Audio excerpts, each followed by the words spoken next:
Hello guys, welcome to my YouTube channel. কেমন আছো তোমরা? এখন আমরা কথা বলবো ইন্ডিয়ান সিনেমার অনেকগুলো আপডেট নিয়ে, তার পাশাপাশি একটা ইন্টারন্যাশনাল আপডেট, তার পাশাপাশি কিছু বক্স অফিস কালেকশন নিয়ে কথা বলবো। চলো ভিডিওটা শুরু করা যায়। আজকে সব থেকে প্রথম যেটা আপডেট সেটা হচ্ছে বলিউডের একটি আপকামিং ফিল্ম নিয়ে। বলিউডের একটি ফিল্ম রিলিজ হয়েছিল যেটার নাম ছিল সনম তেরি কসম, যাতে আমরা হর্ষবর্ধন রানাকে দেখেছিলাম। সেই ফিল্মটা যখন বেরিয়েছিল অতটা পপুলার হয়নি, তারপরে ভালো পপুলার হয়েছিল, লোকের অনেক পছন্দ। তাই জন্য তার সেকেন্ড পার্ট আসছে। আমি আপডেট দিয়েছিলাম যে সিকুয়াল আসছে সনম তেরি কসমের, যেটা টাইটেল হয়েছে জানাম তেরি কসম। এটা টাইটেলটা আগে ঘোষণা করা হয়েছিল, এবার অফিসিয়াল ভাবে এই ঘোষণাটা চলে এসেছে। তখন আপডেট এসেছিল যে জানাম তেরি কসম হবে, এখন অফিসিয়াল ভাবে এটার টাইটেল হয়ে গেছে জানাম তেরি কসম। এবং এতে কিন্তু আমরা আবার সেই হর্ষবর্ধন রানীকেই দেখতে পেতে চলেছি। ইয়েস, প্রথম পার্টের মতো হর্ষবর্ধন রানী এখানে মানে হিরো হিসাবে থাকতে চলেছে। দেখার বিষয় এটাই হবে যে নায়িকা এখানে কে থাকে এবং ফিল্মটা কবে কি রিলিজ ডেট হয়, এটা দেখবার মতো বিষয় হবে। দেখা যাক কি হয়।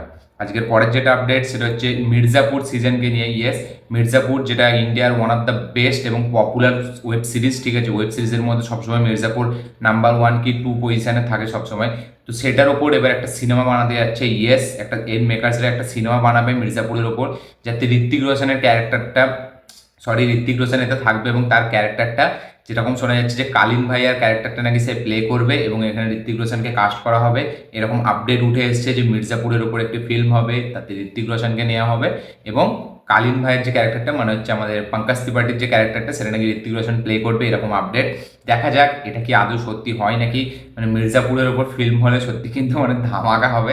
এবার সেখানে কাস্টিং কিন্তু খুব হেভি হেভি দরকার, কারণ মির্জাপুর খুবই একটা হেভি ক্যারেক্টার ড্রিভেন মানে ওয়েব সিরিজ। সেখানে কিন্তু দারুণ দারুণ কাস্টকে দরকার, যেগুলো খুব হেভি পারফরমেন্স দেবে। দেখা যাক বাকি আর কাকে কার কার নাম আমরা শুনতে পাই এই ফিল্মটার সাথে, এবং এটা কি আদৌ অফিসিয়ালভাবে হয় নাকি, এটা দেখবার মতো বিষয় হবে। দেখা যাক কি হয়।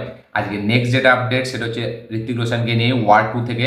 তো 18ই সেপ্টেম্বর ইটলিতে ওয়ার 2 এর একটি গানের শুটিং চালু হতে যাচ্ছে। ইয়েস, রোমান্টিক গানের একটি শুটিং শুরু হবে 18 সেপ্টেম্বর থেকে। এবং গানটি মানে এ করবে প্রীতম, এই গানটি এ করবে। তো দেখা যাক, মানে কম্পোজ করবে। দেখা যাক এই গানটা কতটা বড় হিট হয় এবং কতটা সুন্দর হয়, এতে ঋত্বিকের ডান্স থাকে নাকি, এটা দেখবার মতো বিষয় হবে। দেখা যাক কি হয়। আজকের পরের যেটা আপডেট সেটা হচ্ছে সালমান খানকে নিয়ে তার upcoming most anticipated cinema Sikandar, directed by AR Murugadoss, actress Rashmika Mandanna এতে থাকবে, আমরা সকলেই জানি। শোনা যাচ্ছে এই ফিল্মে আর একটা অ্যাডিশনাল কাস্ট যোগ হয়েছে। ইয়েস, যেটার নাম হচ্ছে কাজল আগরওয়াল। কাজল আগরওয়ালকে আমরা সিকান্দার ফিল্মে দেখতে পেতে চলেছি। এবার তার রোলটা কি হবে সেটা এখনো জানা যায়নি, কিন্তু সে এখানে থাকবে, এটা প্রচুর ইনসাইডার তরফ থেকে একদম কনফার্ম করা হয়েছে। এবং এটা নাকি সে সেকেন্ড লিড হিসাবে থাকতে চলেছে এই সিনেমায়, এরকম আপডেট উঠে এসছে। দেখা যাক অফিসিয়ালভাবে মেকার্সদের তরফ থেকে এটা কবে জানানো হয় যে কাজল আগরওয়াল এই ফিল্মে আছে, এরকম আপডেট যে সে শুটিং সেটেও নাকি যোগ দিয়েছে। দেখা যাক মেকার্সদের তরফ থেকে এটা পুরোপুরি কনফার্মেশন কবে আসে। আজকের পরের যেটা আপডেট সেটা হচ্ছে গেম চেঞ্জার থেকে, রামচরণের upcoming most anticipated cinema game changer, directed by Shankar. তো গেম চেঞ্জার অফিসিয়ালভাবে 20 তারিখ আছে ডিসেম্বরের, এটা মেকার্সদের তরফ থেকে জানানো হয়ে গেছে। ইয়েস, এই ফিল্মটা এখন কনফার্ম যে 20 তারিখ এই ফিল্মটা আমরা থিয়েটারে দেখতে পেতে চলেছি। এই এই মাসে তার একটি সেকেন্ড সিঙ্গেল আসতে চলেছে। প্রথম গানটা অতটা ভালো লাগেনি, দেখা যাক দ্বিতীয় গানটা এই ফিল্মের কিরকম হয়। আজকের পরের যেটা আপডেট সেটা হচ্ছে আমাদের বরুণ ধাবানকে নিয়ে। বরুণ ধাবানের upcoming much awaited film Baby John, সেই সিনেমার টিজার শোনা যাচ্ছে ভুল ভুলাইয়া 3 আর সিঙ্ঘম 3 এর ফিল্মের প্রিন্টের সাথে অ্যাটাচ থাকবে। ইয়েস, যখন আমরা এই ফিল্মগুলো দেখতে যাব ফিল্মের মানে স্টার্ট হওয়ার আগে আমরা টিজারে এই মানে এর দেখতে পাবো, বেবি জনের একটা টিজার দেখতে পেতে চলেছি, এরকমই আপডেট উঠে এসছে। দেখা যাক সেই টিজারটা কতটা বড় ফিল্মটাকে বুস্ট দেয় এবং ফিল্মটাকে কতটা বড় হাইপ জেনারেট করতে সাহায্য করে, এটাই দেখবার মতো বিষয় হবে। দেখা যাক কি হয়। আজকের পরের যেটা আপডেট সেটা হচ্ছে দেব অভিজিৎ সেনের যে কম্বোটা, সেই ফিল্মের যে নাম প্রতীক্ষা, আপকামিং ফিল্ম, যাতে আমরা মিঠুন চক্রবর্তীকেও দেখতে পেতে চলেছি। তো শোনা যাচ্ছে এই ফিল্মের যে নায়িকা তাসনিয়া ফারিন, তাকে এই ফিল্ম থেকে বাদ দেওয়া হয়েছে। ইয়েস, সে বাদ পড়ে গেছে এই ফিল্ম থেকে, কারণ ভিসার কিছু প্রবলেমে সেই হয়তো এখানে আসতে পারবে না, এরকম আপডেট উঠে এসছে। তো তাই জন্য মানে সেই ফিল্মে থাকার সম্ভাবনা নেই, এরকমই এখন পুরোপুরি আপডেট। দেখা যাক এটা মেগার তরফ থেকে অফিসিয়ালভাবে কবে জানানো হয়। এবং যেরকম মানে খুবই একটা ইনসাইডার আপডেট যে ভিসার প্রবলেমে তার মানে এখানে আসা হবে না এবং শুটিংয়ে যোগ দেওয়া সম্ভব হবে না, এরকমই আপডেট উঠে এসছে। দেখা যাক তাসনিয়া ফারিনের মানে রিপ্লেসমেন্ট কে থাকে এবং এটা মেকার্সরা অফিসিয়ালভাবে কবে জানায়। আজকের পরের যেটা আপডেট সেটা হচ্ছে সালার 2কে নিয়ে। তো সালার 2-এতে আমরা দেখতে পেতে চলেছি মোহনলালকে। ইয়েস, মোহনলালকে এই সিনেমায় আমরা দেখতে পেতে চলেছি একটা গুরুত্বপূর্ণ চরিত্রে। এবার সেই চরিত্রটা কী হবে সেটা পরে জানা যাবে, কিন্তু যেরকম আপডেট উঠে আসছে যে মোহনলালকে আমরা হয়তো প্রভাস এবং পৃথ্বীরাজের সাথে আমরা স্ক্রিন শেয়ার করতে দেখতে পেতে চলেছি, এরকমই আপডেট। দেখা যাক এটা হলে তো মানে মালায়ালাম মানে এতে মালায়ালাম ইন্ডাস্ট্রিতে একটা বড় বুস্ট পাবে। এবং প্রভাসের যেহেতু খুবই স্টারডম বিশাল বড়, সেখানে মোহনলাল থাকা মানেও একটা মানে ফিল্মটাকে নিয়েও অনেক কথা হবে। দেখা যাক সেটা ফাইনালি মানে রোলটা কী হয় এবং এটা অফিসিয়ালভাবে কনফার্মেশন কবে আসে। আজকের পরের যেটা আপডেট সেটা হচ্ছে স্পাইডারম্যান 4কে নিয়ে। তো স্পাইডারম্যানের 4-এর যে ডিরেকশন দেবে সেটা কোনো অফিসিয়ালভাবে কনফার্ম হয়ে গেছে। ডেস্টিন ড্যানিয়েল ক্রেটন সেই সিনেমার মানে ডিরেকশন দেবে, এটা পুরোপুরি এখন কনফার্ম। দেখা যাক ডেস্টিন ড্যানিয়েল এই ফিল্মটাকে কীরকম করে ডিরেক্ট করে। আমি এই নামটা প্রথম শুনছি, সত্যি বলছি আমি জানি না, ঠিক আছে, যে ডেস্টিন ড্যানিয়েল অ্যাকচুয়ালি কী এবং তার কী কী ফিল্ম ডিরেক্ট করা আছে, এবং আমার হয়তো দেখা আছে অনেক ফিল্ম তার, যেটা আমি জানি না, হয়তো দেখা যাক। আমি তারপর গুগল করে দেখবো, আমি এখনও সার্চ করিনি যে ডেস্টিন ড্যানিয়েল অ্যাকচুয়ালিতে কে। দেখা যাক, শোনা যাচ্ছে এরকমই, মানে অফিসিয়াল এটা কনফার্ম যে ডেস্টিন ড্যানিয়েলকে আমরা স্পাইডারম্যান 4-এর ডিরেকশনে দেখতে পেতে চলেছি। আজকের পরের যেটা আপডেট সেটা হচ্ছে শাকিব খান রিলিজ হওয়া ইন্ডাস্ট্রি হিট সিনেমা তুফান, সেই সিনেমাটি চরকি এবং হইচইতে আসবে, আমরা সকলেই জানি এবং আমি সেটা অনেকবার আপডেট দিয়েছি। এখন ফাইনালি অফিসিয়াল রিলিজ ডেটটা ঘোষণা করা হয়েছে 19শে সেপ্টেম্বর। এই ফিল্মটা আমরা চরকি এবং হইচই দেখতে পেতে চলেছি একই সাথে। তো দেখা যাক মানে বক্স অফিসে দারুণ ইন্ডাস্ট্রি হিট হওয়ার পর মানে বাংলাদেশে ওটিটিতে রিসেপশন কীরকম হয়, ওটিটিতে এই ফিল্মটা কতটা বড় পপুলার হয়, এটা দেখবার মতো বিষয় হবে। 19 তারিখ এই ফিল্মটা ওটিটিতে রিলিজ হচ্ছে। আজকের পরের যেটা আপডেট সেটা হচ্ছে জিতের নেক্সট ফিল্ম, যেটা শোনা যাচ্ছে একটা বিগেস্ট অ্যাকশন ফিল্ম হতে চলেছে, যেটার একটা মানে ইনিশিয়াল টাইটেল শোনা যাচ্ছে রেবেল হতে পারে। তো ইনসাইডার রিপোর্ট অনুযায়ী এই ফিল্মটাতে মানে তার 3টে রোল থাকতে চলেছে, ইয়েস, তার 3টে সেট থাকতে চলেছে এই ক্যারেক্টারটার। দেখা যাক এই ফিল্মটার অফিসিয়াল টাইটেল কী হয় এবং এই 3টে সেটওয়ালা মানে যে কথাটা উঠে আসছে সেটা কি সত্যি হয় নাকি। 2025-এ ঈদে আমরা এই সিনেমাটি দেখতে পাবো এবং যেরকম আপডেট খুব শিগগিরই নাকি জিৎ মানে প্রোডাকশন হাউসের মানে এর জন্য কিছু বাধার জন্য সেই সিনেমার অ্যানাউন্সমেন্টটা দিতে পারছে না, খুব শিগগিরই নাকি সেই অ্যানাউন্সমেন্টটা আসবে। দেখা যাক জিতের এই সিনেমার অ্যানাউন্সমেন্টটা কতটা সুন্দর হয় এবং এটাকে নিয়ে কতটা হাইপ জেনারেট হয়, এটা দেখবার মতো বিষয় হবে। দেখা যাক কী হয়। আজকের পরের যেটা আপডেট সেটা হচ্ছে টেক্কার সেকেন্ড পোস্টার নিয়ে, সরি থার্ড পোস্টার নিয়ে। টেক্কার একটা পোস্টার ছাড়া হয়েছে যাতে আমরা দেখতে পাচ্ছি দেব দাঁড়িয়ে আছে এবং সেই ওই যে ঘর মোছা যে ঝাড়ু থাকে, ঠিক আছে, সেটা নিয়ে দাঁড়িয়ে আছে। তো এটা থেকে আমার একটা মানে ধারণা যে এখানে দেব মানে চাকর হয়ে স্বস্তিকা মুখার্জিদের ক্যারেক্টারটার বাড়িতে থাকবে এবং কোনো কারণে তার থেকে বদলা নেওয়ার জন্য বা কোনো কারণে তার সাথে হয়তো পুরনো কোনো আছে বা কোনো টাকার প্রবলেমে তার মেয়েকে বা তার ছেলেকে হোস্টেজ বানিয়ে নেবে, এরকমই আমার গল্পটা মনে হলো। আমি আগের ভিডিওতেও বলেছিলাম যে গল্পটা কিছু এরকম হতে চলেছে।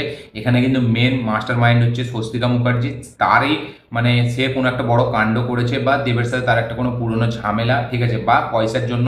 তো এরকমই একটা কিছু হতে চলেছে। স্বস্তিকা মুখার্জির মানে যে এখানে বাচ্চারা যাকে চুরি করেছে সেটা হচ্ছে স্বস্তিকা মুখার্জিরই ছেলে হবে।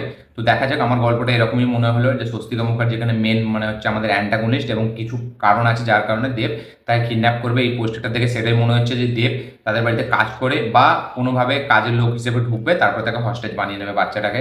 তো দেখা যাক টেক্কার ট্রেলার কবে আসে, টিজার কবে আসে। টিজার অলরেডি মানে এডিট পুরো কমপ্লিট হয়ে গেছে, টিজারটা ছাড়ার অপেক্ষায়।